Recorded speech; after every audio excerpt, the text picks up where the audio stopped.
Welcome to the deep dive. Today, we're doing something a bit focused, Mm. really honing in. Yeah, we're looking at just one, well, pretty astonishing sentence from the Gospel of Mark. It's amazing how much can be packed into so few words. We're really have a moment of like ultimate testing, but also finding this hidden support. That's right. It's Mark 1.13, the line, "The angels were serving him." Just 7 words in the Greek, I think. Just 7. Yeah. Incredible. But, to really get the weight of it, we kind of have to challenge how most people picture this whole event. Right. That's the first step, isn't it? Because if you ask someone, what was Jesus doing in the desert for 40 days? What comes to mind?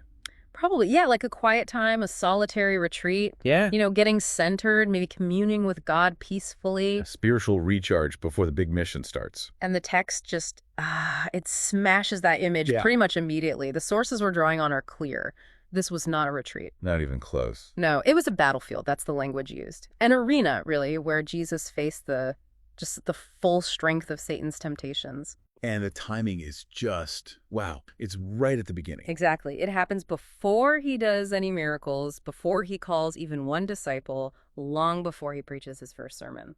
So this intense trial is sort of the entry requirement for his entire ministry. It really reframes what spiritual preparation might even mean. So yeah, our mission today is to unpack why it's called a battlefield, look at the kinds of danger he was facing, and then finally understand the comfort in those few words about the angels. What that hidden care tells us about getting through our own really tough times. Precisely. Okay, so let's start with the wilderness itself. Mm. There's this tension right from the start that always gets me. You mean after the baptism? Yeah.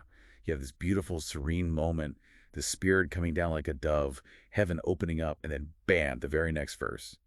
The tone shifts completely. It really does. It says the same Spirit, the gentle one, then drove him into the wilderness. Drove him. That word is so active, almost aggressive. It's not like a gentle nudge. No, it's compulsion. It tells you right away this experience was necessary, absolutely crucial, but it wasn't, optional, quiet time. It wasn't comfortable. What does that tell us about maybe how God leads sometimes? We often think being led by the Spirit means heading towards ease or clarity. But here, the leading is straight into isolation, straight into confrontation. It suggests that, well, the path to fulfilling God's purpose often involves facing a significant test. A necessary confrontation. Yes, but here's a detail that makes the isolation feel even more profound. The Spirit drives him there, but Scripture is completely silent about the Spirit's visible presence during the 40 days of temptation. Oh, wow. So he's divinely pushed into the fight, but then the visible, maybe felt support seems to withdraw for the actual battle. That's the tension. It creates this feeling potentially of real spiritual abandonment, even though we know theologically he wasn't truly alone. But the experience of it. Exactly, the experience. And instead of highlighting any divine comfort during that time, the text points to 2 immediate threats: Satan, the inner battle, and wild beasts, the outer hostility. Danger from, like, every direction, internal and external. Yeah. It wasn't just bad weather for 40 days. Okay, so let's break down that danger then. You mentioned 2 kinds. That's right. First, there's this fierce spiritual conflict happening inside him. The battle with Satan. Yeah, and Satan isn't just, offering him snacks. He's trying to break his faith, undermine his identity as God's son, get him to detour from the Father's plan. It's temptation in all ways, the text says, yet without sin. The absolute peak of spiritual warfare against his humanity. Right. And while that's raging internally, his body and the environment are basically trying to kill him too. This isn't just a metaphor for hard times. This is real physical threat. Think about it. The Judean wilderness. Harsh. Exposed. He's exhausted from fasting for 40 days. Imagine the hunger, the thirst, lips cracked, body weak. And then the animals. And then the wild animals, Mark explicitly mentions them. And these aren't, cute pets like dogs and cats. These are predators. He's surrounded by danger. It paints such a picture of vulnerability. He's fully human, hungry, tired, out in the open with things that could literally tear him apart. Fighting the devil while also just trying to physically survive. The isolation, the hardship, it all meant his humanity was tested to its absolute limit. He gets the full experience of human vulnerability, cut off, it seems, from all aid and comfort. Yeah, it underscores that He really understands not just spiritual temptation, but also that grinding physical pressure, the environmental hostility, feeling the weight of fighting alone without heaven visibly stepping in. Which makes the timing of the next sentence just electric. It comes right at that point of maximum pressure, maximum exhaustion. Yes, after 40 days of this relentless siege, inside and out, and that's when we finally get to the heart of it. The angels were serving him. The relief, the shift. After the darkness, after the test is complete. Okay, we really need to zero in on that timing because that's where the deep insight lies, I think. Absolutely. The angels didn't show up while Satan was still there, tempting them. They didn't intervene mid-battle. No. They arrive only after Satan leaves, after the testing period is fulfilled. So what's the significance of that delay? Why wait? Well, think about it. If they'd come earlier, they would have been part of his defense, right? Maybe shielding him. But because they arrive after, their role changes. They come as his restoration. Ah, I see. He had to win the victory first, relying solely on his connection to the Father. Exactly. Standing firm in faith. And then the comfort arrives. It suggests that divine provision, that tangible help, often follows our exhaustion in the trial. It doesn't always prevent the struggle itself. So their purpose wasn't defense, it was care, recovery. Yes, to care for him, strengthen his spirit, meet his physical needs.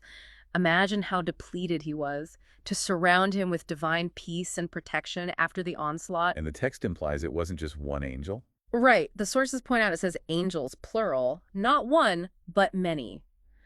Like a whole contingent deployed to minister to him, the victor. It's a beautiful picture of post-battle care. It really is. And this specific moment in Mark, it connects to a bigger biblical picture too. The sources remind us about Hebrews 1:14 Which describes angels how?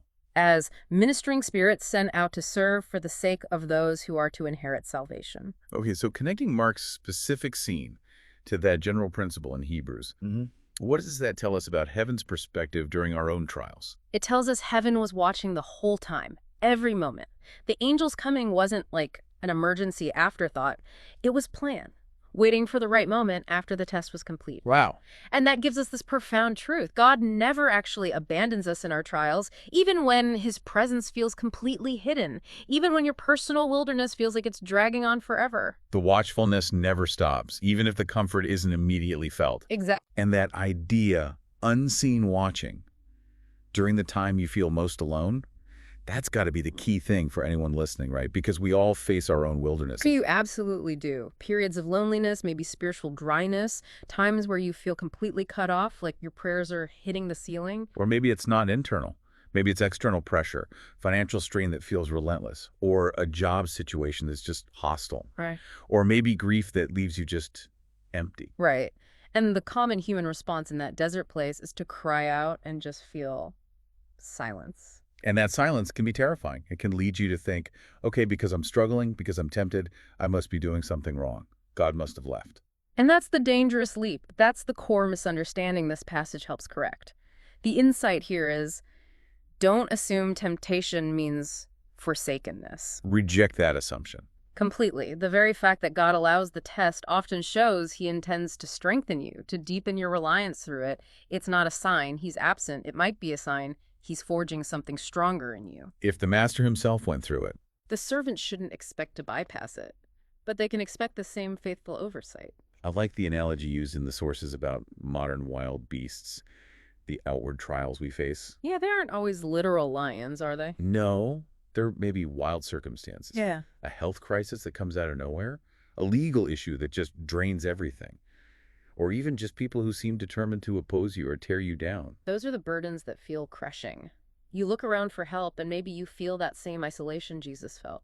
But the promise tucked into Mark 1:13 is that help is there, even if it's unseen for a while. God's ministering spirits, guarding your steps, strengthening your heart. Often right when the pressure finally eases, or sometimes just quietly keeping you going during the worst of it, in ways you might only recognize later. Knowing that this divine care, this loving attention never stopped for Jesus, even when he felt utterly alone and under attack, that changes how we can view our own wilderness times, doesn't it? It transforms it. It means the testing isn't necessarily a sign of failure or abandonment.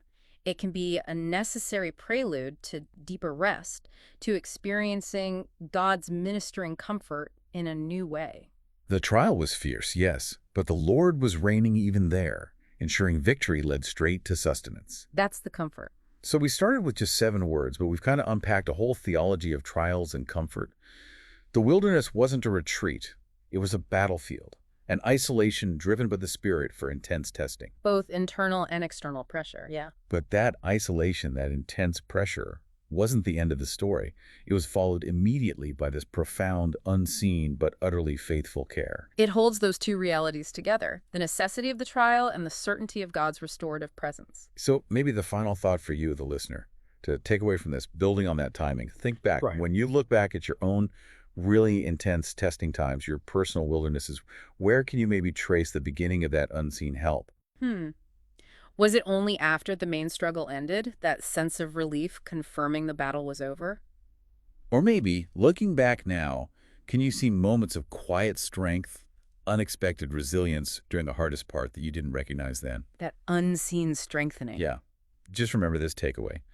The wilderness might feel fierce, it might feel lonely, but your Savior reigns even there. And his ministers are always standing by. The testing isn't meant to break you. It's often allowed to strengthen you.